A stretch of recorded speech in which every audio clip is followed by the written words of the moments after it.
प्रधानमंत्री नरेंद्र मोदी ने आज वाल्मीकि मंदिर से एक अद्भुत संदेश दिया है, खासतौर से वो समाज जो माना जाता है कि दूसरों की सफाई करता है। प्रधानमंत्री नरेंद्र मोदी ने आकर के यहाँ उनके बीच सफाई की है। क्या कुछ किया नरेंद्र मोदी ने? नरेंद्र मोदी जी ने मंदिर में आके भगवान वाल्मीकि जी के श्री चरणों में आके आशीर्वाद लिया।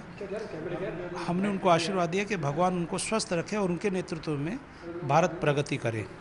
उसके बाद में नरेंद्र मोदी जी जिस कमरे में महात्मा गांधी जी 214 दिन निवासित रहे, जहां हम खड़े हैं, उस कमरे में आके गांधी जी की स्मृतियों को जीवंत किया और गांधी जी का जो असली टेबल है उस पर पुष्प अर्पित किए।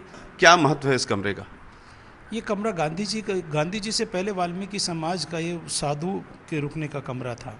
ये वही कमरा है कि गांधी जी के आने से पहले वाल्मीकि समाज इसमें वाल्मीकि बच्चों को पढ़ाने का काम भी किया करता था।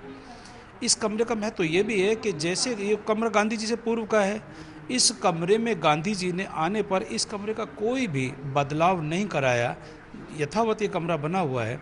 और गांधी जी ने कहा कि मैं बच्चों को पढ़ाऊंगा, इसमें स्कूल को बंद मत करें। यहीं रहकर गांधी जी ने देश की आज़ादी के स्वप्न को देखा, जो पूर्ण भी हुआ। यहाँ गांधी जी 214 दिन रहे। गांधी जी को यहाँ मिलने के लिए उस समय के तत्कालीन भारतीय जो शिखर पुरुष थे, चाहे वो राजनीतिक रहे हों या सामाजिक रहे, ये लगभग, और ये भी माना किया जाए, सत्य है कि विदेशी जो लोग आते थे गांधी जी को उस समय में यहीं आके मुलाकात करते। लगता है कि नरेंद्र मोदी ने यहाँ आकर के एक खास संदेश दिया है।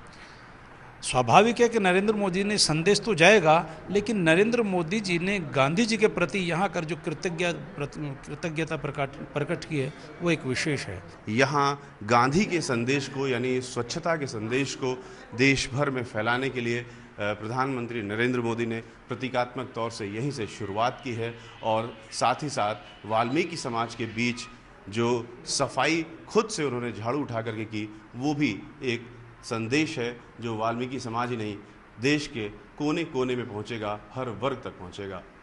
Ravikant, ABP news, Delhi.